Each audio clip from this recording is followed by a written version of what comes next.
Hello, Chinmay, is audible? Yes, it's audible. Thank you. Yeah.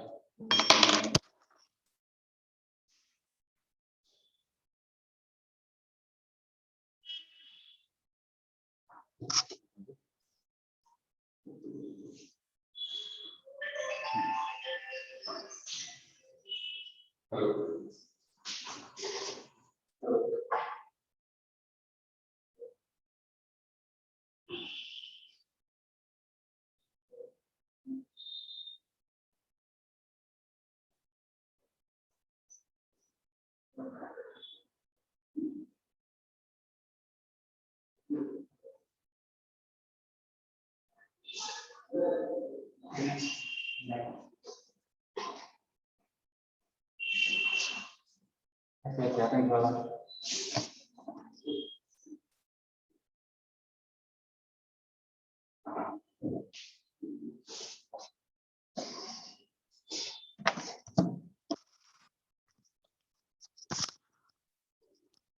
Good evening, all of you. Am I audible? Good evening, sir. Yes, sir. Okay. So I have shared. Have you seen the UPSC question papers? Have you seen the paper? Yes, please. Yes, sir. Okay. How was it? How was it?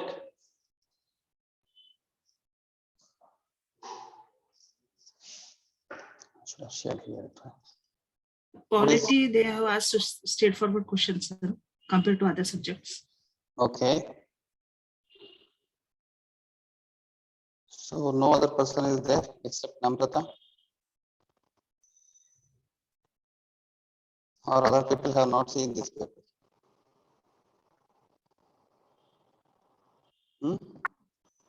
I shared the questions in the group with respect to the polity.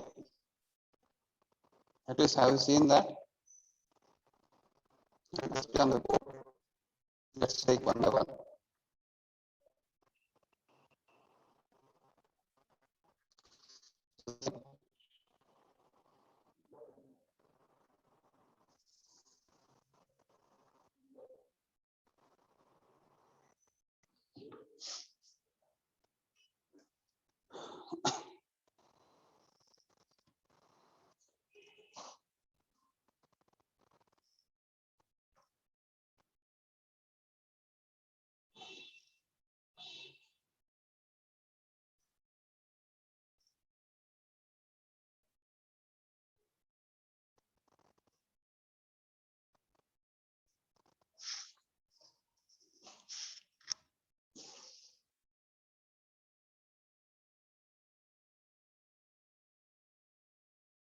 Chandana, Chinmay.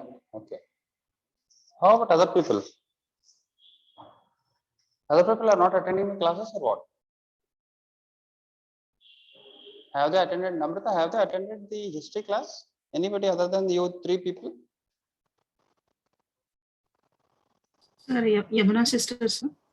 Then Bhagya sister. Okay. Then one more guy, something Satish or some Akhilesh, some names there. Sir. Satish, I think. Okay. Okay. So the Yamuna and Vaishali did not attend the class. Yamuna sister yesterday attended, sir. Before that, all classes she attended of history class. Okay. Okay. Anyway. So if you have seen this paper,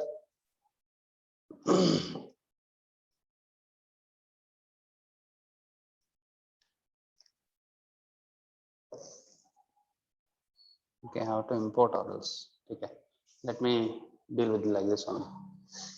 Like under the Indian Constitution, the concentration of wealth, it was not, the answer is Yamuna, only Yamuna can answer this. Sorry, only Namrata can answer this. Other than that, nobody has attended the class. Right? Chandana, have you attended my class? Last 1 week I attended, sir. Okay. Okay. Okay. We'll just understand what was the perspective of UPSC with respect to the polity. Okay. We'll discuss the answers. Okay. Okay. I will not ask you the answers. I will only tell you the answer. Okay. So what was the question? The question was, under the Indian Constitution, the concentration of wealth violates. Okay.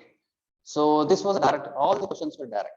Okay. The UPSC this time asked the polity questions. Most of the polity questions are direct itself. Okay. There was no indirect question at all. But yes, this can be said that this is also mentioned in the directive principles of state policies. Okay.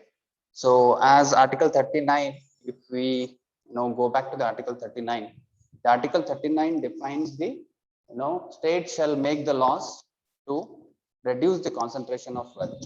Okay. So according to that, the answer would be, it is mentioned in the directive principles of state policies. Okay.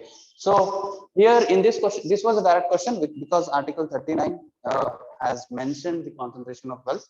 And once again, this question, what is the position of right to property in India? Okay. Right to property in India. So what is the right now? What is the position of right to property in India? So many of us know that, okay, the right to property is not a fundamental right. Okay, it is a legal right or a constitutional right. Okay, so but this, it is not a fundamental. But however, the option asked here are somewhat more than that. Okay, somewhat more, because only people who can infer or who can understand in a holistic way, only those people can answer this question rightly. Because see, the options here mentioned here are the legal right available to citizens only, and the legal right available to any person, and the fundamental right available to citizens only. We can eliminate the option C because it is not a fundamental right. Okay, and it is neither a fundamental right nor a legal right. So no, it is a legal right. So option C and option D can be easily eliminated. Only we will get confused with the legal right, which is available to citizens only or to any person. See, like going by the logic, if we think, let's say, a foreigner or, whosoever it is, let's say, Bill Gates or Google, or for that matter, Facebook, any MNC organization who wanted to invest in India, okay, and establish a company in India, then do they have the right to buy the land or not? They had bought the land and they have established the company. Yes or no? Right? Then what does it mean? So all the MNCs are not running on a rental basis. Okay, the companies are not running on a rental basis. They have bought the land and they are running the company, right? So by going by that logic, if you have not read any of this in the book, okay, even by that, we can infer, looking at that, okay, the larger perspective, we can say that yes, the MNCs who are there in the Bangalore, particularly Bangalore is known as a Silicon City, right? So the MNCs which are there in the Bangalore have bought the land and they have established the company. So going by that, so the MNCs means what? Multinational companies, and maybe Indians or maybe foreigner. So anybody can buy a property in India, right? So going by that, we can say that it is a legal right available to any person, not only citizens of India, but also a foreigner. Okay. But however, for the citizens of India, recently, just before 2019, in Jammu and Kashmir, the people, Indians cannot buy the property. Okay, but after the 2019, this Article 370 has been passed. Now, people of India or any other person can buy the property in Jammu and Kashmir. Okay. So this answer would be legal right available to us. See, like if the question comes in such a manner, so we cannot, go by all the textbook readings. We should use our common sense. The common sense is what? Linking it to content, which we already know it. Okay, which we already know. The Facebook, the Google, or Honeywell, HCL. There are so many companies. There are so many companies who have came here and they have established the organizations, right? So going by that, we can say that, right, these are the legal rights available to any person. Okay. So what was the exact? See, this question has been copy pasted from KPSC, I would say. Okay, this question was asked in the KAS examination once and in PSI examination once. But however, UPSC also, I would say that UPSC also copied this question. Okay, see what they said. We have discussed in the class. In some time, probably when I was dealing with the preamble topic, we have discussed this question in the class. Direct question. What was the exact constitutional status of India on 26 January 1950? Okay, going by that, so we have to read all the options. Only then we can make the conclusion. Otherwise, if we make a conclusion reading by just one or two statements, then it would be our biggest mistake, right? Because Sir, this question was added in the test series also, sir, which was taken last test. Politics. Yes. Okay. So some of the questions which we have given and we have discussed already has been already, direct questions have been asked in the UPSC. Yes, sometimes they are. But however, going by all, I'll discuss all the questions one by one. But looking at all the questions, except one question, no question has come out of my class notes. I'm saying, okay, not printed material. Yes, sir. Class notes. I'm saying the class notes are since from the beginning. I'm telling you that my class notes are more important because I would suggest you to rely on this first. Then you can read any other sources if you want. Okay, but this is compulsory. Okay, so what was the exact constitutional status during the 1950? We have seen that. Okay, the two words were added in the 42nd Constitutional Amendment Act, that is secular and socialistic. The two words were later added in the Constitution. But before in 1950s, we have only three words. That is, India was sovereign, India was republic, and India was democratic. Okay, only three words were there. But later in 42nd Constitutional Amendment Act, we have added another two words. That those two words are secular and socialist. Okay, so see, if we start reading each statement, we'll understand. India was a democratic and republic. No, this could not be an option. Then India was a sovereign, secular, democratic, and republic. Yes, today if we consider today's position, India can be. India was sovereign, socialistic, secular, democratic, and republic. Yes, if the question was on contemporary days, means like India, what is India today, or what Indian preamble defines today, then option D was the right answer. But however, they have asked with respect to 26 January 1950. So going by that, it was having only three words. Okay, it was having only three words. Okay, so this is a simple question. You need not have to you need not have to have any common sense or neither any interpretation or inferences, nothing like that. It was a direct question and simple question. But only thing is you have to read the question properly, because 1950, if you miss the 1950, then the whole answer would be wrong. Okay, so this constitutional government means, so my first class, was I was discussing with respect to the rights. Okay, the rights in the very first class. I have told you this question also. Like we have discussed, and probably I don't know whether I have given it in the test series or not. But however, this I have discussed in the first class. What was that? See, any government, any democratic government is a limited government. Why any democratic government is a limited government? Why we call it as a limited government? Because democratic governments are elected by the people. Okay, democratic governments are elected by the people, and it is bound by the constitution established by the people. Okay, it is bound by the constitution established by the people.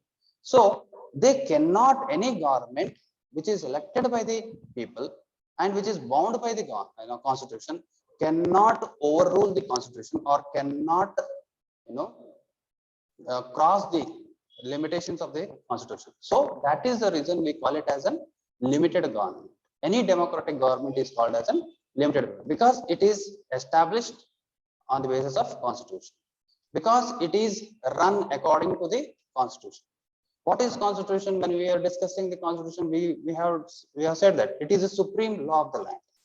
Okay, it is the holy book in India. And according to the constitution, each and every person, every citizen and non-citizen of the country has to abide by the constitution, from president to peon. Okay, every person has to abide by it. So if you remember that the constitutional government means, okay, so if you go by all these options, the option D is a government limited by the terms of constitution. Okay, so any democratic country for that matter, not only India, okay, any country, any democratic country will have a limited constitution, a government limited by terms of constitution. Okay, then this question, obviously, this was a current related question. So this was with respect to tribal languages. So it was appeared in the news. So they have asked this question. Okay, this is not related to the, if you want, you can relate to the polity, or else we can relate to the current affairs also. Okay, this one, Bharat Ratna and Padma Awards. So when we are discussing the Article 18 of the Indian Constitution, Article 18 talks about the abolition of titles. Okay, what is abolition of titles? Abolition of titles means, no person in this country will have a title, because earlier we had jamindars, okay, saukars. Okay, those titles were differentiating the peoples or discriminating the peoples. Okay, it was discriminating basis on class. Okay, so to remove that classification, the government or the Constitution of India has inserted an Article 18 which talks about the abolition of titles. Okay, so and I told you that, okay, Bharat Ratna, Padma Shri, Padma Vibhushana, okay, these are all part of Article 18 or not. I have explicitly discussed in saying that these does not come under the definition of Article 18. Supreme Court explicitly said in one of the judgment, saying that the article is Bharat Ratna, Padma Vibhushana, Padma Shri, these are awards given for a person who has contributed something to the nation. Okay, so these does not come under the definition of Article 18. Okay, as the definition of Article 18. But however, these cannot be used as an suffix or prefix. Means we cannot use it before our name or after our name. Right? We have discussed this. So going by that, statement 1 is right. But however, I know this statement I have not told in the class. I agree. Padma Awards, which were instituted in 1954, were suspended only once. No, it was suspended thrice, because during this whenever there is an emergency, national emergency, and internal emergency or external emergency provisions are there in the Constitution. So whenever there is an emergency, so the state will not give any awards. So due to that reason, the Padma Awards were suspended whenever there is an emergency. So if you go by that, so there were 3 times of emergencies were imposed 3 times in the state. So 3 times it was suspended. Next, the number of Bharat Ratna award is restricted to maximum 5 in a particular year. No, it is restricted to 3. Three. 3, not 5, but it is restricted to 3. Okay. So this can be answered by using the common sense again. Okay. Because, but however, this we have to know. Without that, we cannot. But however, if we can go by the common sense or something like, but however, in examination, we cannot use this logic, because every year, only 3 people will be awarded. But we will not be, seeing the number when they awarded. Okay. Every year, they award only 3 people. Why 3? We did not go into it. Okay. That is the reason this question is based on factual aspect. Okay. Because see, sir, how to read the news, how to read the newspaper. So going by this, you can see that. So why only 3 people have been awarded? We go and dig into the only 3 maximum. So while reading the newspaper, whenever there is an award for Bharat Ratna, so we have to read what is Bharat Ratna award and how they are awarded, who will award them, and what are the complimentary or the prizes will be given to them. Will they give the red gold coin, silver coin, or what amount of money they will be given to them? So we have to go into these aspects. So we will not discuss these things in the class. Okay, it is up to you to have to do it on your own. Okay, factual aspects will not be discussed. So which of the following is statement is not correct? They have asked. So all the statements are not correct. Okay, all the statements are not correct. So that is the reason this is 1, 2, and 3. See, this question is a factual one, except statement 1. So for factual things, we have to do it on our own. Okay. So this one, this question is once again common sense. So now the Shah Rukh Khan's son's Aryan Khan's son, Aryan Khan case is going on. So he has been given under the judicial custody or a police custody. Judicial custody means he is under the police or under the jail. So I have explained when I was discussing with respect to the prevention article 20. Okay. Article 20, when I was discussing the article 20, I have discussed this. What is judicial custody and what is police custody? Judicial custody means, you will be put behind the bars, means you will be sent to the jail. Police custody means you will be given under the police, means like police station. You will be, handed over to the police. So police will interrogate at any point they want, whatever, at any time they want. So you will be put behind the bars in the police station itself. Judicial custody means you will be sent to jail. Because judicial, what do you mean by judicial custody? Because why is the jails are called as judicial custody? But judiciary, when they give the judgment and when they convict a person, the person will go to jail. The people who are living in the jail are because the judgment of judiciary. So they will be, under the protection of judiciary. Okay, so that is the reason it is called as judicial custody.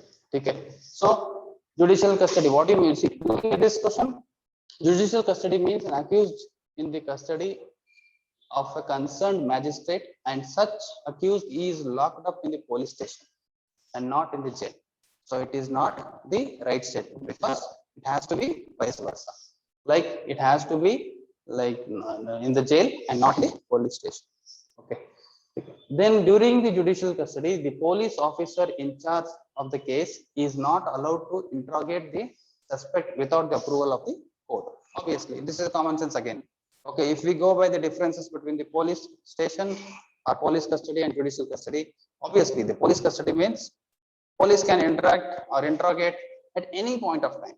Okay, but judicial custody, there is, the only with the permission of the magistrate he can interrogate, or else he cannot interrogate. Okay. So this is again a common sense question.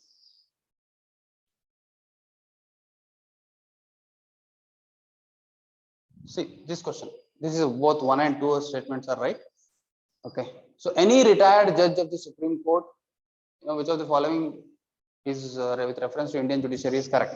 So any retired judge of the Supreme Court of India can be called back and sit and act as a Supreme Court judge by Chief Justice of India with prior permission of the President.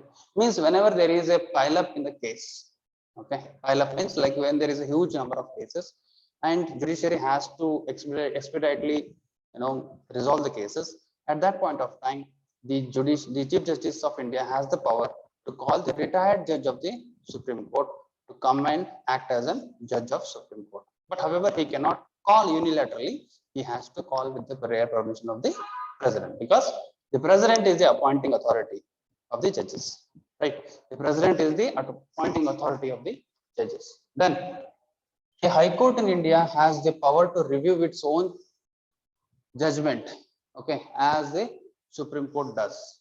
Okay, does it have the power? Yes, it Yes, sir. does Yes, have sir. power. Okay, so means both 1 and 2 statements are right here in this answer. With reference to India, consider the following statement: there is only one citizenship and one domicile. Correct? Okay, and a citizen by birth only can become the head of the state. Who is the head of the state? Head of the state is President. Okay, so head of the state President, means sir. President of India. So when President of India, who can become the President of India? Any person who is a citizen of India. Okay, citizen means what? Either he may be naturally born, and this state is birth, naturally born or birth on Indian soil. Okay, so we don't have a concept of birth on Indian soil, but we have a concept of natural citizenship. Means if I have born in America, because my parents were in America for 1 year, okay, during my birth, but when after 1 year they returned to India, but however my parents were Indian citizens at that when I was born. After my birth they returned to India, so I was staying in India since from my when my parents returned to India. So from that day to till date I am a citizen of India because my parents were Indians. So it is a naturalization process. Though I was born in other soil, but however I belong to India. Okay, so but however with respect to American Constitution, this concept does not exist. Only people who are born in their soil, they can become the President of America. Okay, so and then the foreigner once granted the citizenship cannot be deprived in any under. No, because let's say a Bangladeshi has been given a citizenship.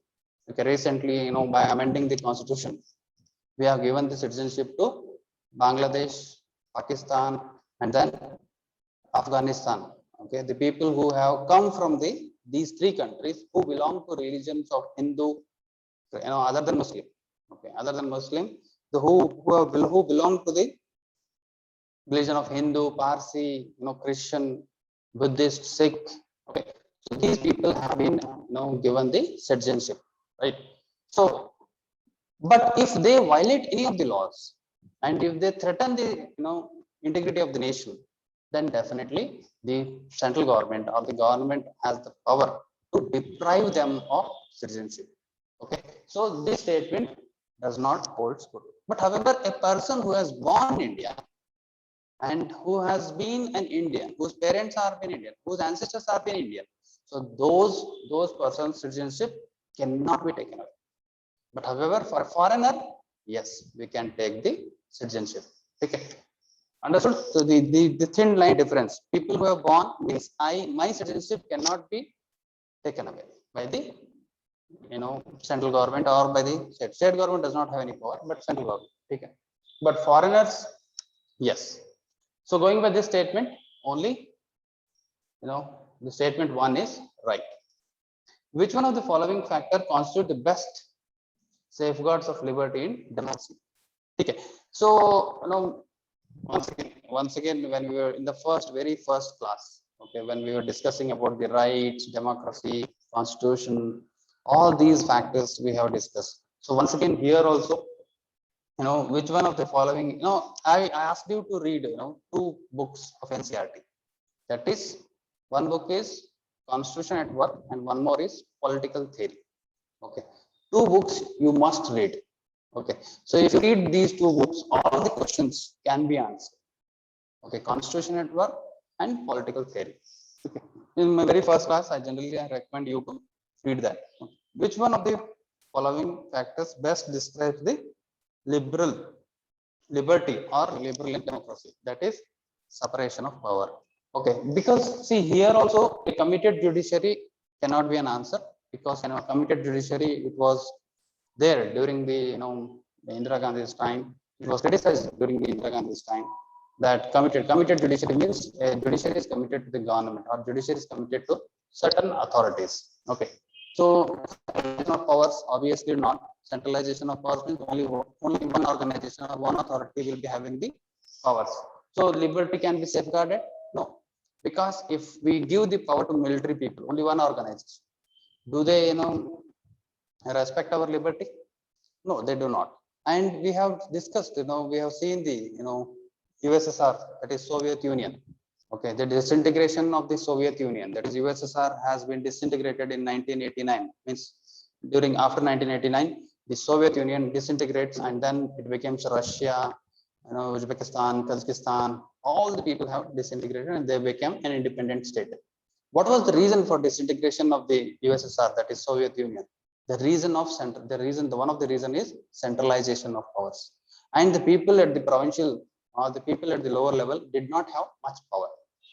Okay, due to that reason, decentralization is criticized. So Indian government or Indian polity, okay, even for that matter, India is actually generally, we say that Indians are great and India is great. Why? Because we have seen the neighboring country, that is Pakistan. Okay, which was there, during after the partition, it was having East Pakistan and West Pakistan. Due to differences, okay, due to cultural differences or due to regional differences, the East Pakistan and West Pakistan was bifurcated or divided, right? So and then it became Bangladesh. East Pakistan became a Bangladesh and West Pakistan is with them. But however, India having different regions, different culture, different language, different diversity, so still we are holding together. Okay, that is the strength of India. So that is the reason we say that India is great and Indians are great. So elected government, yes, elected government can be an option for an answer, but however, elected government cannot be the best. But why? What he has asked? The best safeguards the liberty. He has asked the best. So which are the best? The best among the best is separation of power. Because why? The central government, means like we have seen Article 50 of the Indian Constitution when we are dealing the DPSP. We have seen that Article 50, which talks about this separation of power between the executive and judiciary. Okay, executive and judiciary. There is separation of power between executive and judiciary. What does it mean? Means the judiciary has independent powers as well as the executive has the independent powers. So what happens if they have the independent powers? Means if they have the independent powers, they can have the check over one another. Okay, if anything, government takes our liberty, takes the liberties of the citizens, then obviously what will happen? The judiciary will interfere. Article 32 of the Indian Constitution, which says that constitutional remedies. Okay, if any of your fundamental rights are violated, where we have to go? We have to go to the Supreme Court. Okay, so Article 32 gives the liberty to go to Supreme Court to protect our fundamental rights, that is liberty, that is freedom. Okay, to protect our freedom, we will go to Supreme Court. So if there was no separation of power, okay, then the executive will be taking all the powers, right? So for that reason, the separation of power is most important in the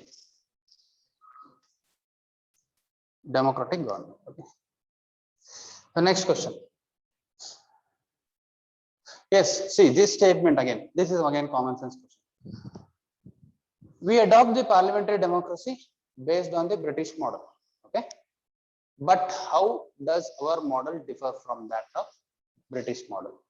So when I was discussing regarding the parliamentary form of government, I have given the differences between both of them, British model and as well as Indian.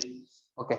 As regards legislation, the British Parliament is supreme or sovereign, but in India, the power of the Parliament is to legislature is limited. Okay, means what? What the statement one is saying. When I was discussing the differences between the Indian Constitution or Indian parliamentary system and the British parliamentary system, we have discussed that the British does not have the written constitution. They have the unwritten constitution. Due to that, the Parliament is sovereign. Means the Parliament is sovereign means what? The Parliament is the ultimate authority in the Britain. Okay. Whereas in India, the Parliament is sovereign, but however, it is not the ultimate authority. It has a check, by the judiciary. Judiciary can have the check on the Parliament. If any of the Parliament violates the law constitution, then judiciary can interfere and check. Okay. For that reason, so this statement is correct. Because why? The Parliament is supreme in British and sovereign, but in India, the power of the Parliament to legislate is limited. Why? Because the judiciary has the power to look after the laws made by the Parliament. If any of the laws violates the constitutional provisions, then the judiciary has the power to declare those laws as an unconstitutional and void. Okay, declare recently the 97th Constitutional Amendment Act has been made as some parts of the 97th Constitutional Amendment Act has been declared as unconstitutional and void. And National Judicial Appointment Commission, when we were discussing the judiciary, I have told you the National Judicial Appointment Commission. In that also, we have seen that National Judicial Appointment Commission was declared as unconstitutional and void. Why? Because the appointment procedure of the judiciary was hijacked by the executive. So for that reason, the National Judicial Appointment Commission was declared as unconstitutional and void. Okay. So see here, again here in India, the matters related to the constitutionality of the amendment of an act of the Parliament are referred to the Constitution bench by the Supreme Court. So see, when again, if some of you attended the classes, if you remember that we were discussing the amendability of the fundamental rights. So during the amendability of the fundamental rights means whether the fundamental rights can be amended or not. So yes, whether the fundamental rights are amended or not, when we are discussing those things, we have discussed certain judgments. Shankari Prasad case, and Golaknath case, Keshavananda Bharati case. So all these cases, in that we have written in the bracket saying that okay, 11 members, 9 members, 13 members were part of it. So during that period, we just orally mentioned it, saying that what they call the in judiciary, any matters with respect to the constitution, if they have to decide, then it will be referred to a bench. Bench means more than one person. Okay, only one judge will not decide on any constitutional matters. Okay, any laws or any PIL or any appeal has been put forward in front of the court, which is with respect to the constitutional rights or constitutional matters, then it has to be decided by the bench, not by a single judge. Okay, so we have seen in most of the cases, whenever there is an interpretation for the constitutional rights or constitutional matters, it has to be declared by bench. Okay, so once again, going by this, option 1 and 2 both are correct. Okay. This was again somewhat different type of question. This was completely out of my my notes, I would say, because N. Gopalaswamy Iyengar committee was suggested the ministry and secretary to be designated solely on pursuing the subject of administrative reforms and promoting it. No, this statement is wrong, but however, still this statement I did not discuss in the class. Okay. And then, in 1970, the Department of Personnel was constituted for the recommendation of Administrative Reform Commission in 1966, and this was placed under the Prime Minister's charge. No, this was also not correct. So we have once again question number 99, right to privacy. Yes, we have discussed this right to privacy because Article 21 decides on the right to vote. I have given the case of Puttaswamy. Okay, Puttaswamy, from Karnataka. So he put forward the question in front of with respect to the Aadhaar case. Okay, when he asked the question in front of the Supreme Court, saying that the right Aadhaar is violating the right to privacy because it is taking all the biometric information. It is, if those biometric informations are leaked in future, then our whole, financial privacy, private privacy will be, will be under threat. So for that reason, you have to protect this. For only after the judgment of the Puttaswamy case, the Supreme Court said that the Aadhaar is not a mandatory document for availing the government benefits. Okay, but however, government usually asks Aadhaar, right? Even the bank, even the private, even the mobile communication, if you go for buying a mobile, or for that matter in a SIM card, okay, they will ask Aadhaar. So, but Aadhaar is not a compulsory document. You must remember this. Okay, Aadhaar is not a compulsory document. It is an voluntary document. If you want to give, you can give. Okay, it is a kind of identity card. But if you don't want to give, or if you don't wish to give them, share your Aadhaar number or Aadhaar card. You need not have to give them. Okay. So in case Puttaswamy case, it is said that it is violating the Article 20, right to privacy, though it is not explicitly mentioned in the fundamental rights, but however, it can be inferred in Article 21. Right. So this is again the factual question. In India, there is no law restricting the candidates for contesting the Lok Sabha election for 3 or more constituencies. No. So we have said that only. Earlier, I told you, I gave you an example of, in 1952, one person can stand for all the 543 seats, can contest for 543 seats. But however, today, he can contest only for 2 seats. Means, like we have seen that, okay, Narendra Modi was contesting from Varanasi as well as Vadodara, okay, in his 2014 election. Okay, even for that matter, Kumaraswamy, who was contesting from Ramnagar as well as from Chanpatna, probably Chanpatna, yes, Chanpatna only. Chanpatna. He was contesting from 2 regions. Okay, CP Yogeshwar is from Chanpatna, right? Yes, probably Chanpatna. So two he was contesting from 2 seats again. So nowadays there is a debate also, and some people have put forward the PIL in front of the court, asking that only one person can contest. Only a single individual can contest for only 1 seat.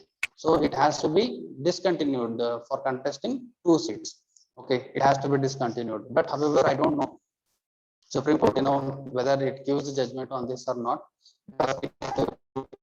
The public money is being invested there. So taxpayers' money is used, right? So it is a waste of money. Even after winning 2 seats, he has to resign for 1 seat within 30 days of his election. That is a rule. If he don't resign within 30 days, then he will be disqualified for 2 seats. Okay, obviously he will choose one seat. So when he chooses 1 seat, again for another, the seat which he has left, so again for that constituency, within 6 months, their election has to be conducted. That is also a rule again. Okay, within 6 months, they have to conduct an election. So once again, it is a waste of money. So now the PIL has been put forward in front of the court, asking to amend the laws, saying that only one person can contest for 1 constituency, 1 seat. Okay. In 1991 Lok Sabha elections, Sri Devilal contested for 3 Lok Sabha constituencies. Okay. Yes, this was right, but however, this is a factual question. As per the existing rules, if the candidate contests in one Lok Sabha elections from many constituencies, his or her party should bear no. See, like obviously, just now I told you that, okay, when there is a by-election, whose money will be invested? The public money. Okay, public money means the election commission will use the taxpayers' money. So, but what the statement is saying? It is saying that when there is a by-election, the person who is contesting an election, he has to bear the cost, or the political party who has no, who is contesting an election, they have to bear the cost. No, the who will bear the cost of election? The obviously the government, means the Election Commission of India. Okay, so these were the questions of polity in the UPSC. Because, however, these questions were very simple. Okay, very simple questions were asked. Actually, my class was not scheduled. Okay, actually, there was a history class was to be completed by tomorrow. Due to he has some work, so he took extra classes and he completed earlier. So for that matter, I am here. Or else, next class for you people will be from November 1st. We will be having an ethics class. Okay, so ethics class will be having. We will be having a fresh class because many people are fresher here. Will not be understanding my class, which is which has to be connected to the past. Without connecting to the past, classes, you will not be able to understand my classes.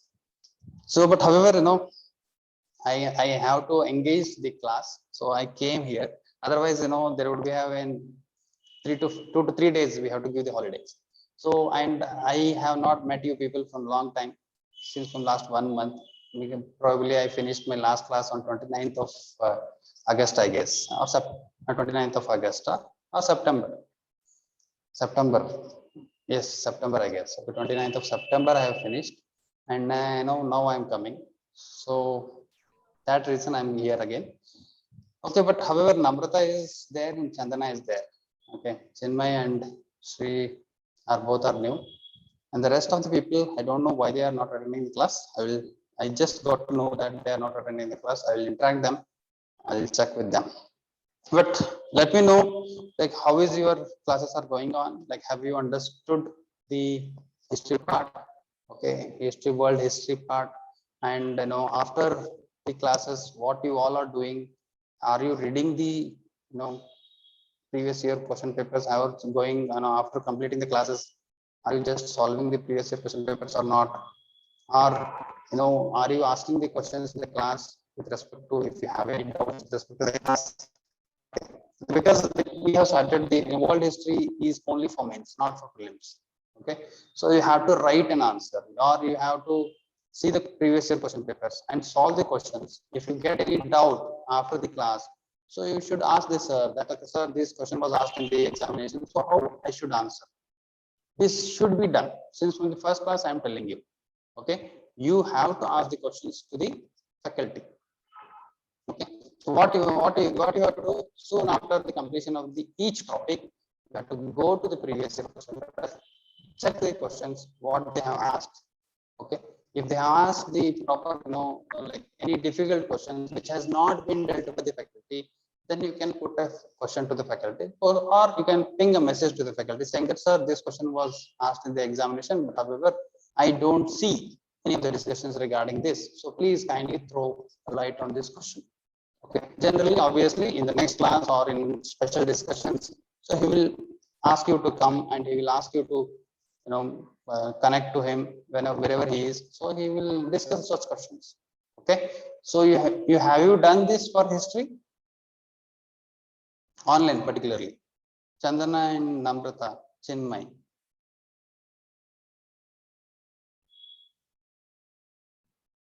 Yes, Have you sir. done this? Yes. Yes, sir. So, and also have written the mains answers for such questions.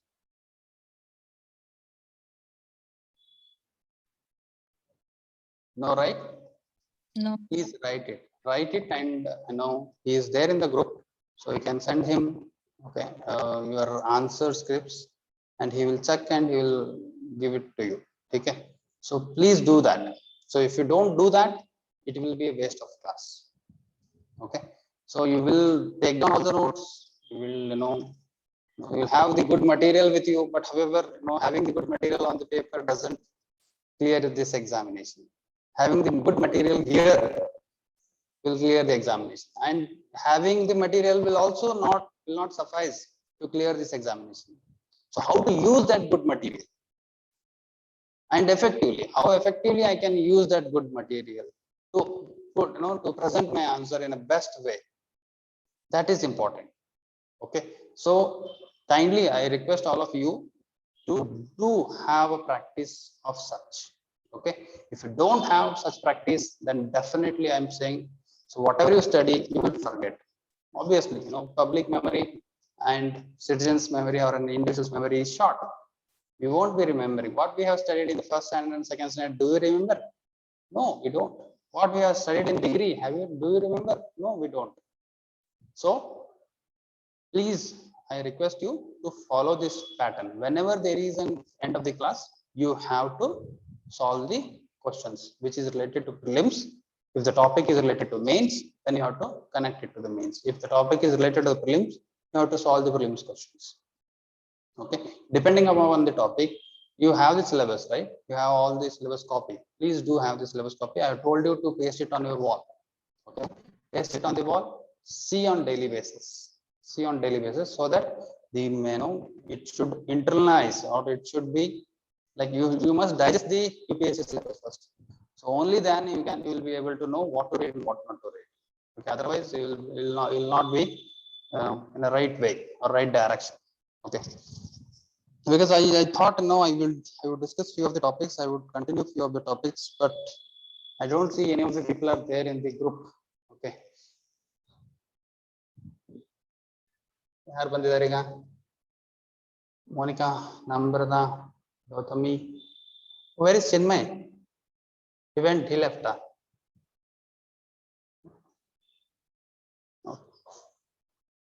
Okay, because of no connections from the past, so it's difficult to connect. Okay, ಇರ್ಲಿ, 4 ಜನ ಇದ್ದೀರಾ. I will take up a small topic and I'll discuss, and let's see, like tomorrow or day after tomorrow, whether to conduct the class or not. We'll think and we'll let you know, because if nobody is there in the class, it's I don't want to discuss, because once I discuss it will be poor. Okay, so maybe they don't know they have the polity class. Okay, so we have not informed them also that they have the polity class. So only 1 or 2 students knew that I was taking the class. Okay, so due to that reason they have not attended, I guess. I will do one thing. No, I will not take any of the new topic today. I'll just ask you a few questions. No, if you have prepared well. So let's see, like in the previous topic, I will ask you questions. People who are there in the online, particularly. Last topic which we have dealt is, there was one question I have to take up. I missed one question, I guess. The separation of power, not separation of power. That is, what are the features of? I'll ask you directly. What are the features of federal government? Anybody in the online can answer. What are the features of federal government? India is unitary as well as federal, right? What is federalism? Sir, dual government. Yes. The 2-tier government, one at the central and one at the states. Yes. What are the features? First feature is, she said that it Independent judiciary. is a dual government, and then independent judiciary. Then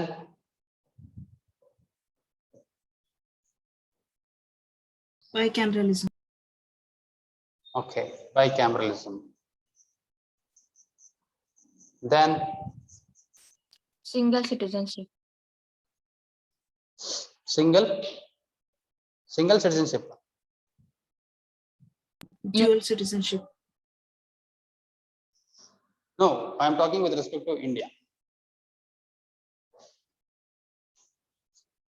I'm talking with respect to India.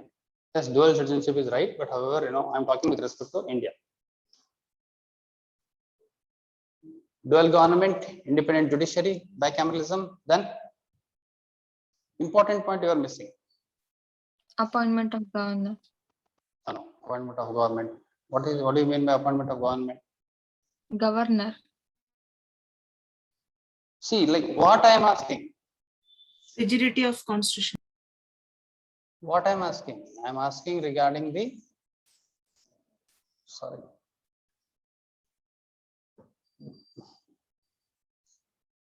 Federal. I'm asking regarding federal features. Quasi-federal.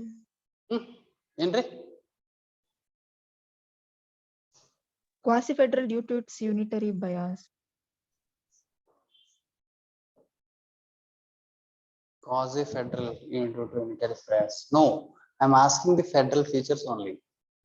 You are saying that it is Indian Constitution is a quasi-federal. No, I'm not asking Indian federal whether it is federal or not. I'm asking what are the federal features Indian Constitution has. The most important point you people are missing. So the division of powers at various levels. Yes, that is the most important point. Division of power. Sir, it will cover in dual government only, no, sir? Division No, of no. powers. Division of When power. the government is different, then powers also will get divisions. Yes, I agree. But what is division? Dual government means we have the government at the Central, state and central. and we have the government at the center. Okay, state and center. Division of power means there is a division of power between the organs of the government, or sorry, no, not between the organs, between the state and the center. Okay, so there is a division of power. Without the division of power, the center and the state government can also exist. Okay, but however, with the division of power, they can become independent, or else the federal structure, the meaning of the federal structure, does not hold good. Okay, so what is federalism? What is federalism? Anyone can say by using all these terms? Can define by using all these terms or all these features? Same thing, like you have to A use this. system of government in which entities such as states or provinces are shared with national governments, like central and state. Come again, please. System of government in which The same tertiary is controlled by two levels of government. the same. No, same what? Same tertiary, sir, country, sir, is Same tertiary. Yeah? Same. I'm not getting what the word which you are using. I'm not getting it. Sir, it is a unitary government where all powers are vested in national and regional governments. Unitary government, the word unitary, you are using it wrong. I'm talking about federal, you are using unitary.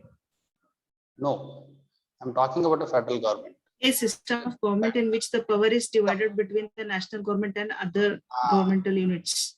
Right.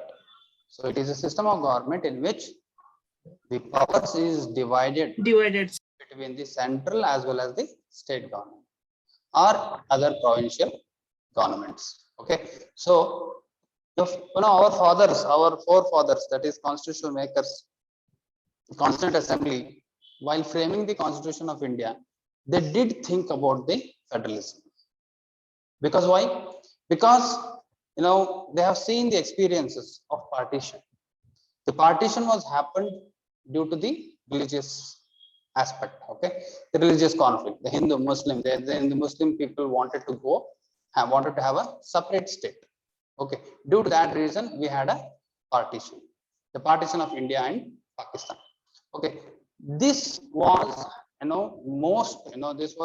this had a lot of impact on the Constituent Assembly.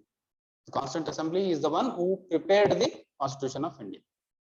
Okay, so when they were preparing the Constitution of India, this partition had impacted them, in a bigger sense. So due to that reason, our Constitution of India is tilted towards little bit towards the unitary feature rather than federal. Federal means what? In US Constitution, we have states are completely separated from union. Okay, the states have citizenship, the states have Supreme Court. Okay, the states can make their own laws and they can protect their rights.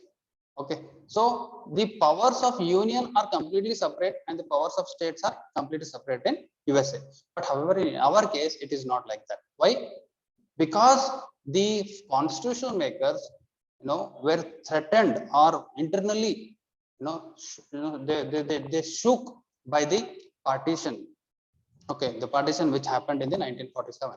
Okay, so due to that reason, what they did, they had a separate constitution. Sorry, they had a tilt towards the constitution was written tilting towards the unitary features, means more of centralizing rather than federal. So, but however, they wanted to insert certain federal features. Why? Because of the influence of the British. The Britishers who were ruling the Indian, okay, during the British rule, the British had 200 years of ruling over the India. So during that period, so they have seen that the centralized or the centralizing tendency of the Britishers, where that due to that centralizing tendency, the people at the local level were not supporting the government, or the needs of the people at the local level was not heard at the central level. Okay, so due to that reason, they said that we wanted to make our Indian constitution federal, but however, they tilted towards the unitary. Why unitary? Because of partition. Why federal? Because of British. Okay, so the constitutional makers had both the things. So that is the reason India is called as an quasi-federal, means not completely federal or not completely unitary, but however, it is a quasi-federal, means semi-federalism we can say. Okay, so the states of India and the central government have the independent powers. Okay, we have seen in the Schedule 7 of the Indian Constitution, which talks about the division of power. Okay, the division of power, that is state list, concurrent list, and union list. Okay, so under the union list, means union subjects, the union government can make the laws, whereas in the state list, means the state government has exclusive power to make the laws, whereas in concurrent list, both have the powers to make the laws.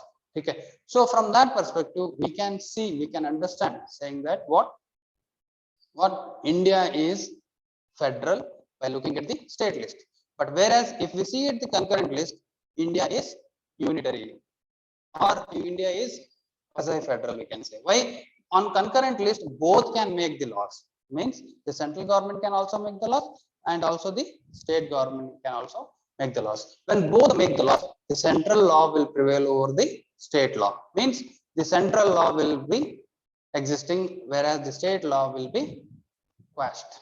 Okay, means when there is a law made into the concurrent list, the central law will prevail over the state law.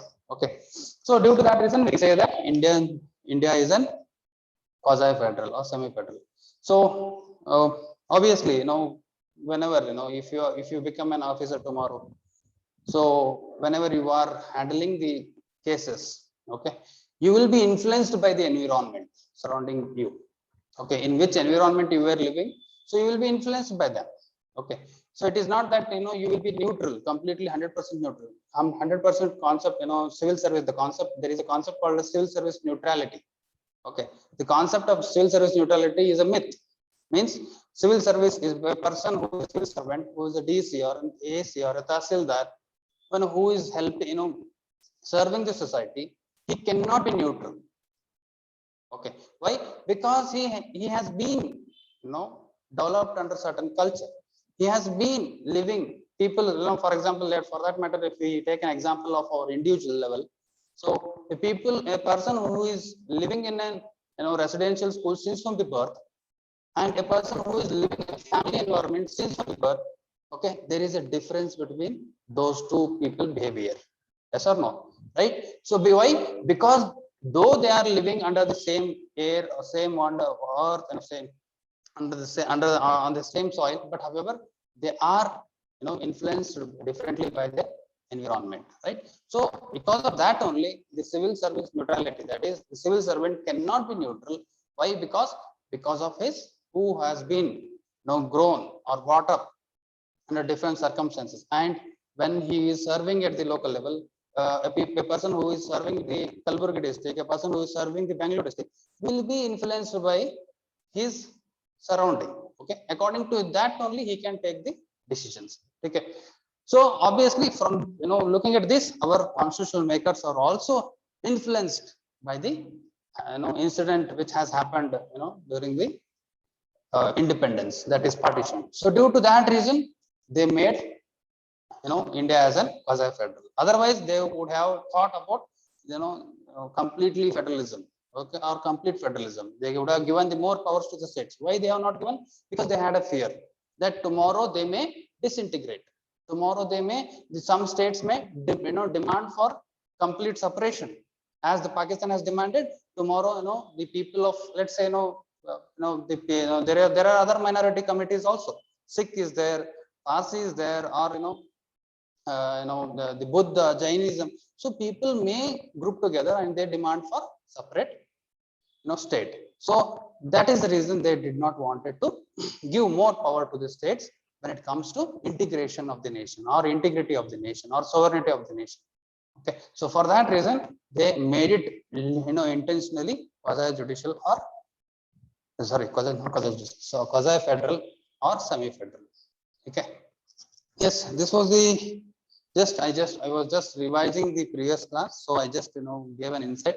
So because generally sometimes what happens is, like, we will not be discussing all the things in the class, okay, but these inferences, as and when it is required, or as and when it the situation demands, we would be saying. Okay. Okay. So ನೋಡೋಣ class continue ಮಾಡೋದು ಬಿಡೋದು ಅಂತ ಗೊತ್ತಾಗ್ತಿಲ್ಲ ನನಗೆ. So what we will do, we will think. Okay, tomorrow ನೀವೇನಂತೀರಾ? ನಾಳೆ ಒಂದು class ಮಾಡ್ಬಿಡ್ಲಾ? Link ಇದ್ರೆ workout ಆಗುತ್ತೆ. ನಾಳೆ ಎಲ್ಲರಿಗೂ ಗ್ರೂಪ್ ಅಲ್ಲಿ ಹಾಕೋಣ that tomorrow there is a polity class anta, so that all the people will attend, and I will discuss, because there are two topics which I have to discuss in detail, and which are more important. One is center state relation and one more is citizenship. Okay, the other topic is constitutional bodies and non-constitutional bodies. So that constitutional and non-constitutional bodies is important, but however it can be read. There is no concept in that. Read by yourself. But I will discuss all the constitutional and non-constitutional bodies. But what I'm saying is, these citizenship and the center state relations, these two are important. So I want all the people should attend the class. So tomorrow I will put a message in the group, so that tomorrow polity class is there. So I think we will continue tomorrow. Today I don't think, because I bought the I was planning to complete the center state relation today itself, but people have not attended, because even the Manjunath was not knowing that I was having the class. So that is the problem here. So I did not inform them, because but yesterday sir told you, I guess, right? It was his last class. Did he tell? Yes, he told, right? So then maybe the other people were not intimated. So I'll put a message in the tomorrow's group. We will continue the class tomorrow. If you have any doubt with respect to the previous classes, or if you want to discuss anything with respect to the preparation, we can have a chat. Consider this as a meeting, and we can have a chat. We'll stop this screen share.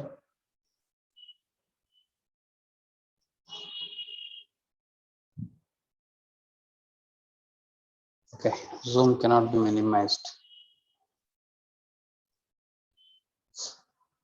Yes, over there.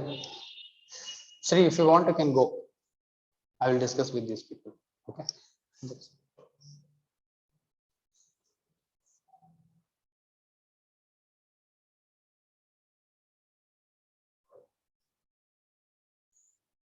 Yeah, Gautami, Monica, Chandana. Prepare ಹೇಗೆ ಮಾಡ್ತಾ ಇದ್ದೀರಾ? ಸರಿ, history ಆಯ್ತಲ್ಲ, ancient history book ಓದ್ತಿದ್ದೆ. Ancient history book ಓದ್ತಾ ಇದ್ದೀರಾ? Yes sir. ಮುಗೀತಾ ancient history? ಯಾವ ಬುಕ್? ಇಲ್ಲ sir, old NCERT ancient history. ಯಾವ್ದು, ಆರ್ ಎಸ್ ಶರ್ಮನಾ? Yes sir. ಓಕೆ, ಎಷ್ಟು ಮುಗ್ದಿದೆ ಈಗ? Sir 3 chapter. ಯಾಕ್ರಿ ತುಂಬಾ ಸ್ಲೋ ನಡೀತಾ ಇದೆ ಅಲ್ಲ ವರ್ಕ್? ಸರ್ ಹೆಲ್ತ್ ಇಶ್ಯೂ ಇತ್ತು, ಹಾಸ್ಪಿಟಲೈಸ್. ಓಕೆ, ಹುಷಾರಿರ್ಲಿಲ್ವಾ? ಸ್ಟೋನ್ ಆಗಿತ್ತು, ಆಪರೇಷನ್ ಆಯ್ತು ಅದಕ್ಕೆ. Okay okay okay. Other people? Sir, I am going with ecology and environment and geography. Ecology and environment ಮುಗಿಸ್ತಾ ಇದ್ದೀರಾ? ಯಾರು? ನಮ್ರತನ? Gautam sir. ಗೌತಮಿನ? ಓಕೆ. ಸೊ ಈಗ ಮಾತಾಡ್ತಾರೆ ಯಾರು? Ancient Chandana sir. ಚಂದನನ? ಚಂದನ ವಾಯ್ಸ್ ರಿಕಗ್ನಿಷನ್ ಆಗ್ಲಿಲ್ಲ ನನ್ಗೆ. ಓಕೆ, ठीक है. Chandana, did you attend the history class then? World history? Yes, sir. ಎಲ್ಲ ಅಟೆಂಡ್ ಮಾಡಿದೆ ಸರ್. ಮಾಡಿದಿರಲ್ಲ? ಮಾಡಿದ್ದೀನಿ. ಓಕೆ, ಸೊ ಹಾಗೆ ಅದನ್ನ ಪ್ಯಾರಲಲ್ ಮುಗಿಸ್ತಾ ಇದ್ದೀರಾ? ಹೌದು ಸರ್. ಪ್ಯಾರಲಲ್ ಓದ್ತೀರಿ ಅದನ್ನ ಹಿಸ್ಟ್ರಿ ಪ್ಲಸ್ ಎಲ್ಲರೂ ಈಗ ಅಂದ್ರೆ ಚಂದನ ಅಂತ ಹೆಸರು ತಗೊಂಡ ತಕ್ಷಣ ಚಂದನ ಒಬ್ರೇ ಅಂತಲ್ಲ, ಎಲ್ಲರಿಗೂ ಅಪ್ಲೈ ಆಗತ್ತೆ. ಎಲ್ಲರೂ ಅದನ್ನ ಓದ್ಬಿಡಿ. ಅದನ್ನ ಪ್ರೀವಿಯಸ್ ಇದೆ NCERT ಬುಕ್ಸ್ ಇದೆ world themes, theme 1, theme 2, theme 3 ಅಂತ. ಓಕೆ, ಸೊ NCERT ಬುಕ್ ಓದಿ, ಅದ್ರ ಜೊತೆಗೆ ಇದನ್ನ ಕ್ಲಾಸ್ ಅಲ್ಲಿ ಏನ್ ಹೇಳಿದಾರೆ ಅದನ್ನ ಓದಿ. ಸೊ ಇವೆರಡೇ ಮಟೀರಿಯಲ್ ಸಾಕಾಗತ್ತೆ ನಿಮ್ಗೆ. ಓಕೆ, ಸರ್ ಹೇಳಿದಾರಾ ನಾರ್ಮನ್ ಲೂಯಿಸ್ ಓದಿ ಅಂತ? ಎಸ್ ಸರ್, ಹೇಳಿದ್ದಾರೆ. ಕ್ಲಾಸಸ್ ಹೇಗ್ ಮುಗಿಯುತ್ತಲ್ವಾ ಹಾಗೆ ನಿಮ್ದು ಮಟೀರಿಯಲ್ ಪ್ಲಸ್ ನಿಮ್ಗೆ ಏನಂತಾರೆ ನಿಮ್ದೊಂದು ನಿಮ್ದೇ ಆದ ಒಂದು ನೋಟ್ಸ್ ರೆಡಿ ಆಗ್ಬೇಕು. ಅವಾಗ್ಲೇನೆ ನಿಮ್ ಪ್ರಿಪರೇಷನ್ 360 ಡಿಗ್ರಿ ಕಂಪ್ಲೀಟ್ ಆಗುತ್ತೆ. ಇಲ್ದಿದ್ರೆ ಜಸ್ಟ್ ಕ್ಲಾಸ್ ಮುಗಿತಾ ಹೋಗುತ್ತೆ, ನೋಟ್ಸ್ ಸಂಗ್ರಹಣೆ ಆಗುತ್ತೆ, ನೋಟ್ಸ್ ಸೆಲೆಕ್ಟ್ ಆಗುತ್ತೆ. But at the end of the day ನಾವು ಮತ್ತೆ ಅದನ್ನ ಕೂತ್ಕೊಂಡು ಯಾವತ್ತೋ ಒಂದಿನ ಓದ್ತೀನಿ ಅಂತ ಕ್ಯಾಲ್ಕುಲೇಷನ್ ಹಾಕುತ್ತೀನಿ, ಅದು ಓದಕ್ಕಾಗಲ್ಲ. ಮತ್ತೆ ಯಾವ್ದೊಂದು ಯಾವತ್ತು ಕ್ಯಾಲ್ಕುಲೇಷನ್ ಹಾಕ್ತೀನಿ ಅದನ್ನ ಮತ್ತೆ ಬೇರೆ ನೋಟ್ಸ್ ಓದ್ತೀನಿ, ಬೇರೆ ಸೋರ್ಸ್ ಓದ್ತೀನಿ, ಬೇರೆ ಬುಕ್ಸ್ ಓದ್ತಾ ಇರ್ತೀನಿ. ಸೊ ಹಾಗೆ ಮಾಡ್ಬೇಡಿ. Okay, so many of the people ಏನ್ ಮಾಡ್ತಾರೆ, ಲಕ್ಷ್ಮೀಕಾಂತ್ ಮತ್ತೆ ತೆಗಿತಾರೆ. ಪ್ರತಿ ದಿನ, ಪ್ರತಿ ಸಲ, ಪ್ರತಿ ಅಟೆಂಪ್ಟ್ ಅಲ್ಲೂ ಲಕ್ಷ್ಮೀಕಾಂತ್ ತೆಗಿತಾರೆ. ಓಕೆ, ಸೊ ಅದು ಬ್ಯಾಡ್ ಹ್ಯಾಬಿಟ್, ಅದು ಮಾಡಬಾರ್ದು. ಓಕೆ, ಸೊ ದಯವಿಟ್ಟು ಅದನ್ನ ಆ ತರ ಪ್ರಾಕ್ಟೀಸ್ ಹಾಕೋಬೇಡಿ. ನಿಮ್ದೇ ಆದ ಒಂದು ನೋಟ್ಸ್ ರೆಡಿ ಮಾಡಿ, ಅದ್ರ ಮೇಲೆ ಪ್ರಿಪರೇಷನ್ ಮಾಡಿ. ನೆಕ್ಸ್ಟ್ ಮತ್ತೆ ಯಾರಿದ್ದೀರಾ? ಗೌತಮಿ ಅವ್ರು ಏನೇನು ಹೇಳ್ತಾ ಇದ್ರಿ ಹೇಳಿ. Sir, I am going with ecology, environment and geography sir. ಹೌದು, ಎಕಾಲಜಿ ಅಂಡ್ ಎನ್ವಿರಾನ್ಮೆಂಟ್ ಪ್ರಾಪರ್ ಆಗಿ ಮುಗಿಸಿ ಅದನ್ನ ಟೆಸ್ಟ್ ಇದೆ ಈಗ ಪ್ರಾಬಬ್ಲಿ ನೆಕ್ಸ್ಟ್ ವೀಕೆಂಡ್. ಈಗ ಹೇಳ್ತೀರಾ ಸರ್? ಹೇಳ್ತಾರೆ ಅನ್ಸುತ್ತೆ ಸರ್. ಯಾವಾಗ ಹೇಳ್ತಾರ ಅವಾಗ ಟೆಸ್ಟ್ ಇರುತ್ತೆ. ಆಮೇಲೆ ಅವ್ರ ಮೇನ್ಸ್ ಆನ್ಸರ್ಸ್ ಎಲ್ಲ ಕೊಡ್ತಾ ಇದಾರೆ. ಇಲ್ಲಿ ಆಫ್ಲೈನ್ ಅಲ್ಲಿ ಹುಡುಗರೆಲ್ಲ ಕ್ವಶನ್ ಗೆ ಆನ್ಸರ್ ಬರ್ದು ಕೊಡ್ತಾ ಇದಾರೆ. Yes sir, ನಾವು ಕಳಿಸ್ತಾ ಇದೀವಿ ಸರ್. ಕಳಿಸ್ತಾ ಇದ್ದೀರಾ? ಪರ್ಸನಲಿ ಗ್ರೂಪ್ ಅಲ್ಲಿ ಆಗ್ತಾ ಇಲ್ವಲ್ಲ? ಗ್ರೂಪ್ ಅಲ್ಲಿ ಹಾಕಿದೀರಾ? ನೋಡಿಲ್ಲ ನಾನು. No sir, personally I am sending him. Personally ಕಳ್ಸಿದೀರಾ? Okay, Yes sir. ಕಳ್ಸಿ. Sir, I have asked him to give questions, so answer writing practice ಆಗ್ಲಿ ಅಂತ. So ಅವರು ಯಾವಾಗಾದ್ರೂ questions ಕಳಿಸ್ತಾರೆ ಸರ್. ಓಕೆ ಓಕೆ, ठीक है. ಅದನ್ನ ಪ್ರಾಕ್ಟೀಸ್ ಮಾಡಿ ಆನ್ಸರ್ ರೈಟಿಂಗ್. ಹಾಗೆ ನಿಮ್ ಕೋರ್ಸ್ ಜೊತೆಗೆ ಅದನ್ನು ಮಾಡಿಸ್ತೀನಿ ಮುಂದೆ. Okay sir. Next Monica. Sir, I am studying for geography and ecology. Class ಮುಗ್ದಂಗೆ ಮತ್ತೆ ಕ್ಲಾಸ್ ನೋಟ್ಸ್ ನೋಡ್ತೀನಿ, ಮತ್ತೆ ಜಾಗ್ರಫಿ ನೋಟ್ಸ್ ನಾನು ಇದು ಇನ್ಸ್ಟಿಟ್ಯೂಟ್ ಇಂದ ಕಲೆಕ್ಟ್ ಮಾಡಿದ್ನಲ್ಲ ಅದನ್ನ ಓದ್ಕೊಂತಿದ್ದೀನಿ. ಮತ್ತೆ ಎಕಾಲಜಿ ಇದು ಅಸೈನ್ಮೆಂಟ್ಸ್ ಕೊಡ್ತಾರಲ್ಲ, ಸೊ ಆನ್ಸರ್ ರೈಟಿಂಗ್ ಬರ್ದು ಸರ್ ಕಳಿಸ್ತಿದ್ದೀನಿ ಸರ್. ಓಕೆ, ಸೊ ಜಾಗ್ರಫಿದು ಮಟೀರಿಯಲ್ ಹಾಗೆ ನಿಮ್ದು ರೆಡಿ ಆಗಿದೆಯಾ ಎಲ್ಲರದು? Yes sir. Geography material ready ಮಾಡಿಲ್ವಾ ಪ್ಯಾರಲಲ್ಲಿ? ಮೇಡಮ್ ಏನ್ ನೋಟ್ಸ್ ಕೊಟ್ಟಿದ್ದಾರೆ ನಾನು ತಗೊಂಡು ಓದಿದೀರಾ?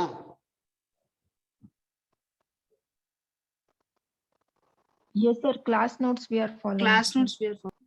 ಓಕೆ, ಕ್ಲಾಸ್ ನೋಟ್ಸ್ ಮುಗಿಸಿದ್ರೆ ತಾನೆ? ಕ್ಲಾಸ್ ನೋಟ್ಸ್ ಮುಗಿದ್ಮೇಲೆ ಇಮಿಡಿಯೇಟ್ಲಿ ಈಗ UPSC ಪೇಪರ್ ಬಂತು, ನೋಡಿದಿರಾ ಪೇಪರ್? Yes sir. ಅದನ್ನ ಸಾಲ್ವ್ ಮಾಡಿದ್ರಾ?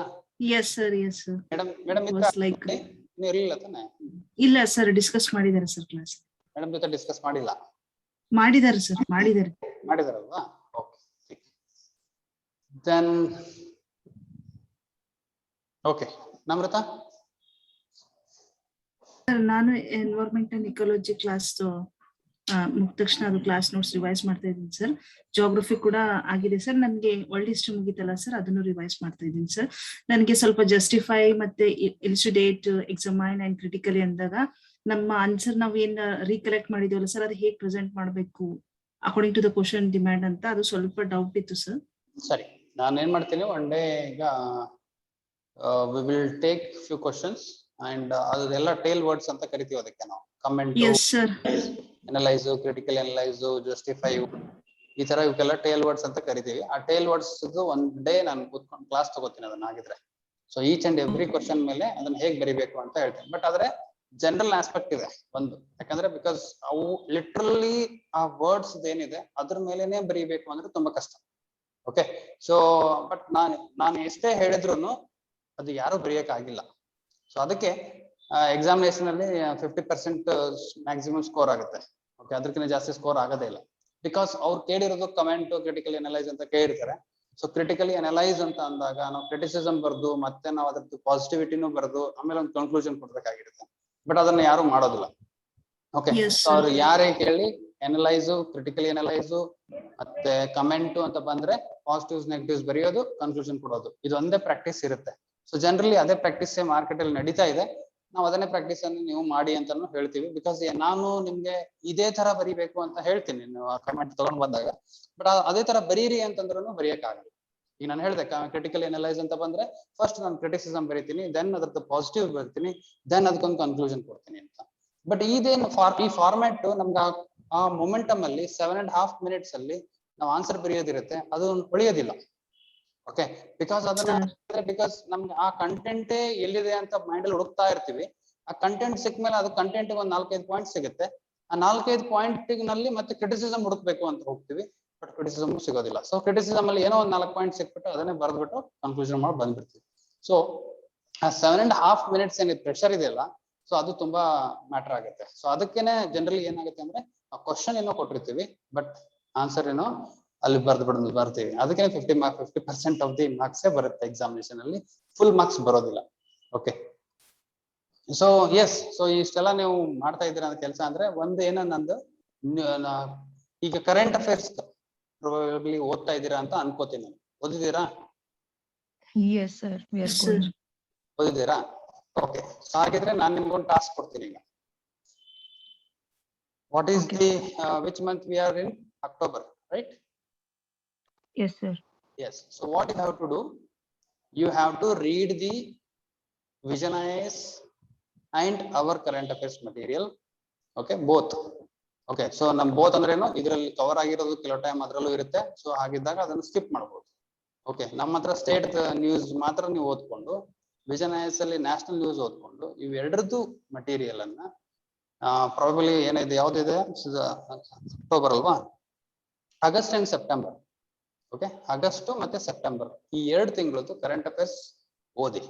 ನಿಮ್ಗೆ 15 days ಟೈಮ್ ಕೊಡ್ತೀನಿ, ಅಂದ್ರೆ ನವೆಂಬರ್ 15. ಓಕೆ, ಸೊ ನವೆಂಬರ್ 15ಗೆ ಈ 2 ಇದ್ರ ಮೇಲೆ ಕರೆಂಟ್ ಅಫೇರ್ಸ್ ಇದ್ರ ಮೇಲೆ ಮಟೀರಿಯಲ್ ಮೇಲೆ ನಿಮ್ಗೆ ಒಂದು ಟೆಸ್ಟ್ ತಗೋತೀವಿ.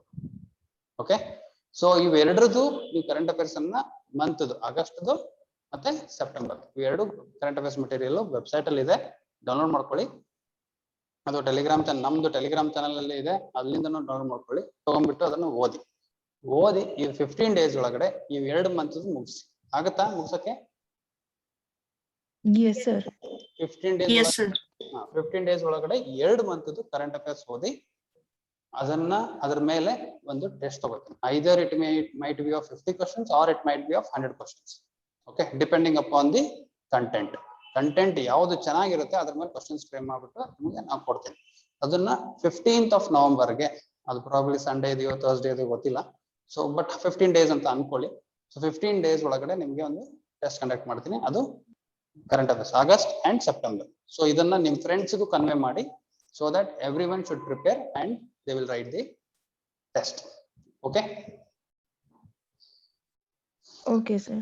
So ಮತ್ತೇನಾದ್ರು ಸ್ಟಡೀಸ್ ಎಲ್ಲ ಹೇಗೆ ನಡೀತಾ ಇದೆ? ಆನ್ ದ ಟ್ರ್ಯಾಕ್ ಅಲ್ಲಿ ಇದ್ದೀರಾ? ಫುಲ್ ಸ್ವಿಂಗ್ ಅಲ್ಲಿ ಮಾಡ್ತಾ ಇದ್ದೀರಾ? ಇಂಟ್ರೆಸ್ಟ್ ಬರ್ತಾ ಇದೆಯಾ? ಹೇಗೆ? ಎಲ್ಲರೂ ಓವರ್ವ್ಯೂ ಹೇಳಿದ್ರಿ, ಮಾಡ್ತಾ ಇದೀನಿ ಇದು ಮಾಡ್ತಾ ಇದೀನಿ ಅಂತ. ನಾನು ಜನರಲ್ ಕೇಳ್ತಾ ಇದ್ದೀನಿ, ನಿಮ್ಗೆ ಇಂಟ್ರೆಸ್ಟ್ ಎಲ್ಲಾದ್ರೂ ಏನಾದ್ರು ಪ್ರಾಬ್ಲಮ್ ಫೇಸ್ ಮಾಡ್ತಿದ್ರೆ ಶೇರ್ ಮಾಡಿ ಅಂತ ಹೇಳ್ತಾ ಇದ್ದೀನಿ ನಿಮ್ಗಷ್ಟೇ.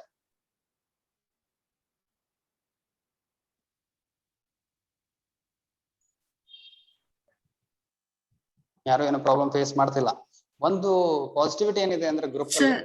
ಎಸ್ ಪ್ಲೀಸ್, ನೀವೇ ಹೇಳಿ ಸರ್. ಓಕೆ, ಒಂದು ಪಾಸಿಟಿವಿಟಿ ಏನಿದೆ ಗ್ರೂಪ್ ಅಲ್ಲಿ ಅಂದ್ರೆ ಪ್ರಾಬ್ಲಮ್ಸ್ ಕಡಿಮೆ ಬರುತ್ತೆ, ಬರೋದೇ ಇಲ್ಲ. ಸರ್ ನಾನ್ ತುಂಬಾ ರೇಸ್ ಮಾಡ್ತಿರ್ತೀನಿ ಸರ್.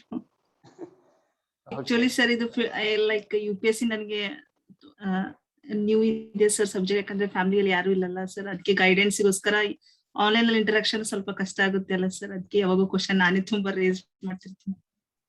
ಇಲ್ಲ ರೇಸ್ ಮಾಡಿ, ಅದ್ರಲ್ಲಿ ಏನಿತ್ತು ತೊಂದ್ರೆ ಇಲ್ಲ. ಕ್ವಶನ್ಸ್ ರೇಸ್ ಮಾಡಿದ್ರೆ ಕ್ವಶನ್ ರೇಸ್ ಮಾಡ್ಲೇಬೇಕು ಕಂಪಲ್ಸರಿ.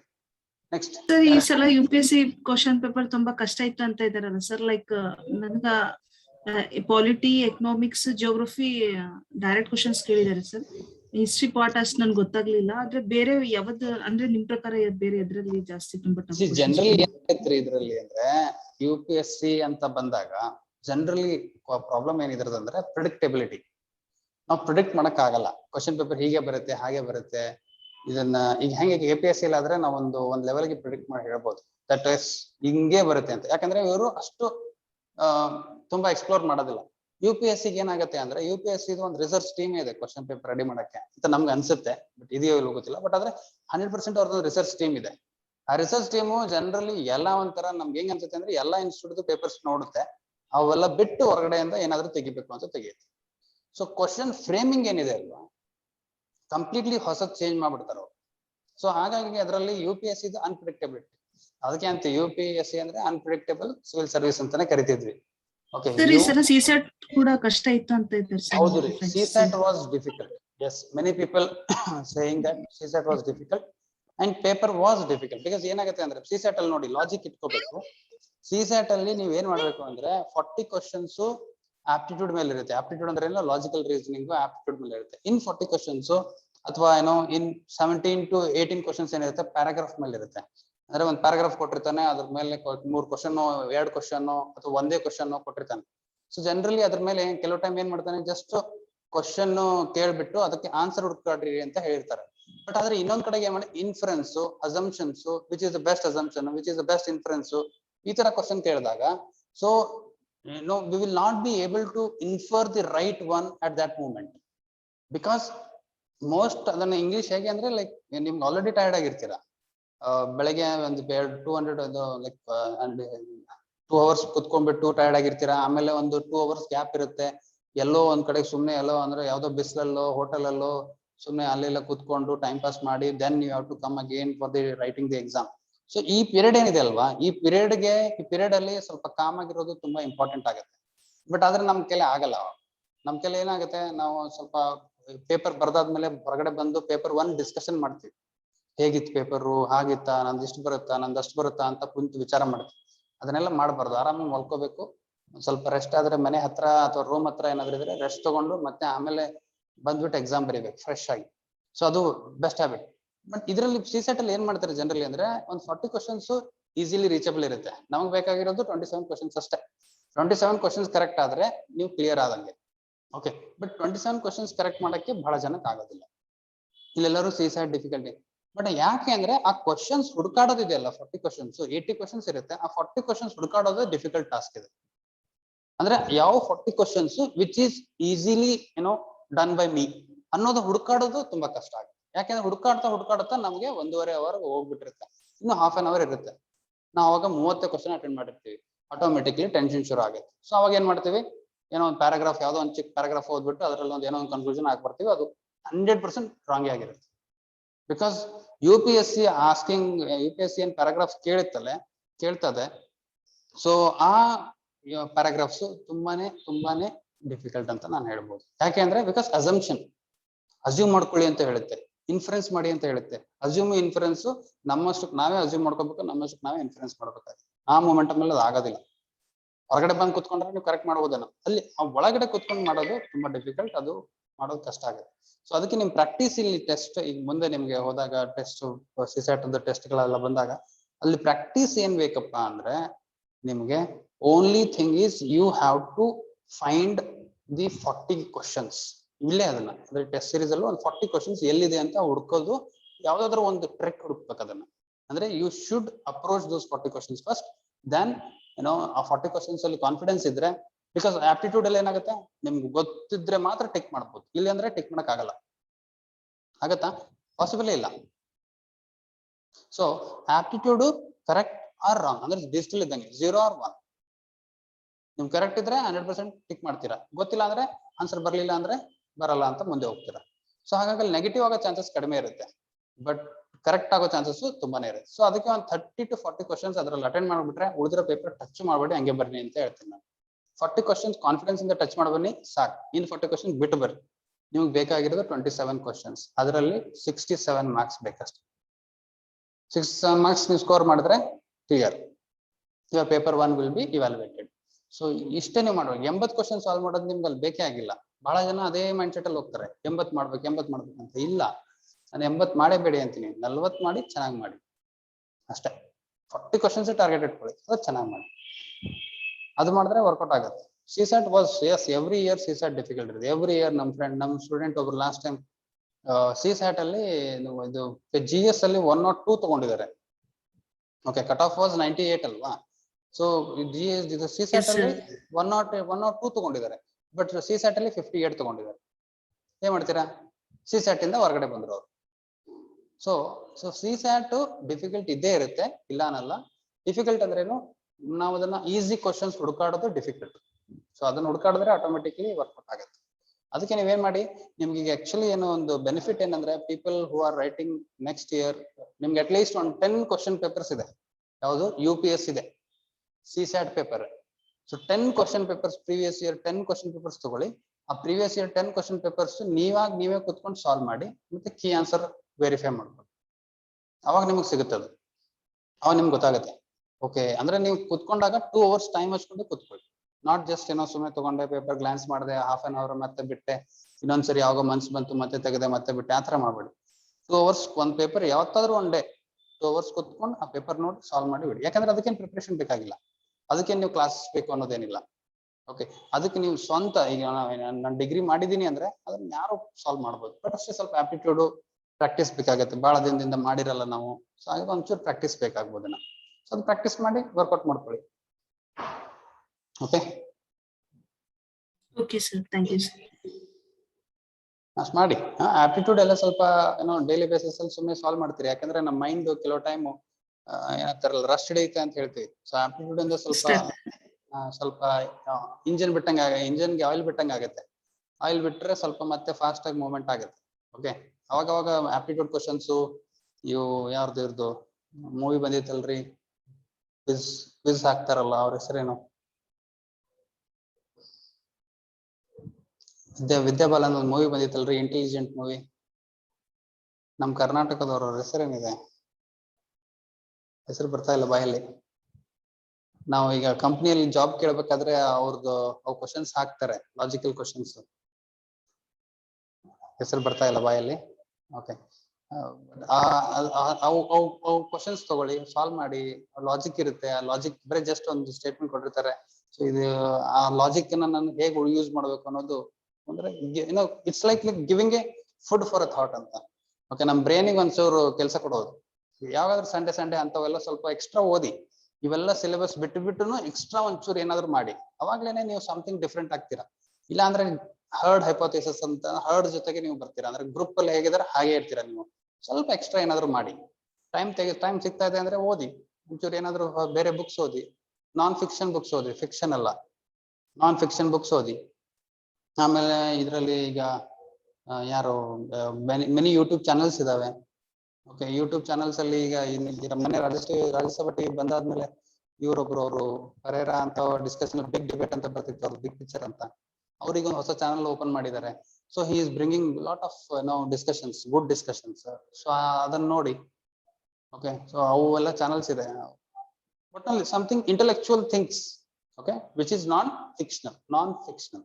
ಫಿಕ್ಷನ್ ಅಂದ್ರೆ ಸುಮ್ನೆ ಈ ಚೇತನ್ ಭಗತ್ ಬರೀತಾರಲ್ಲ, ಅವೆಲ್ಲ ಫಿಕ್ಷನ್ ಬುಕ್ಸ್, ಅವೆಲ್ಲ ಓದೋದ್ರ ನೆಸೆಸಿಟಿ ಇಲ್ಲ.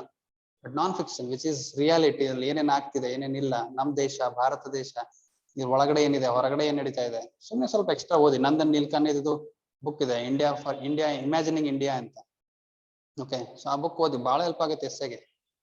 ಓಕೆ, ಇಮ್ಯಾಜಿನಿಂಗ್ ಇಂಡಿಯಾ ಅಂತ. ಆಮೇಲೆ ಇವ್ರದ್ದು ನಮ್ಮ ಅಬ್ದುಲ್ ಕಲಾಂ ಅವ್ರದ್ದು ವಿಷನ್ 2020 ಅಂತ. ಸೊ ಇವೆಲ್ಲ ಬುಕ್ಸ್. ಆಮೇಲೆ ಇದು ಅಬ್ದುಲ್ ಕಲಾಂ ಅವ್ರದ್ದು ಇಗ್ನೈಟೆಡ್ ಮೈಂಡ್ಸ್ ಅಂತ ಇದೆ, ಬಟ್ ಅದನ್ನು ಓದಿ. ಅಂದ್ರೆ like it gives motivation to us. So ಅಂತ ಬುಕ್ಸ್ ಇದೆ, ಇಗ್ನೈಟೆಡ್ ಮೈಂಡ್ಸ್ ಓದಿ, ವಿಷನ್ 2020 ಓದಿ, ಇದು ಇಮ್ಯಾಜಿನಿಂಗ್ ಇಂಡಿಯಾ ಓದಿ.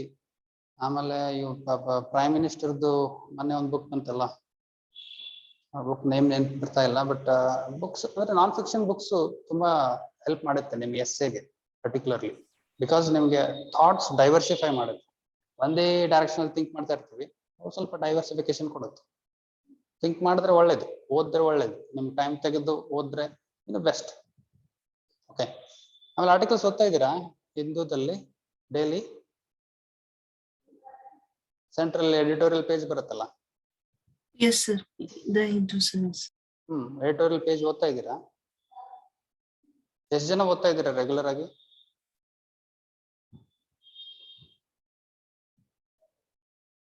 ಯಾರು ಓದ್ತಾ ಇಲ್ಲ ರೆಗ್ಯುಲರ್ ಆಗಿ ಅಲ್ವಾ?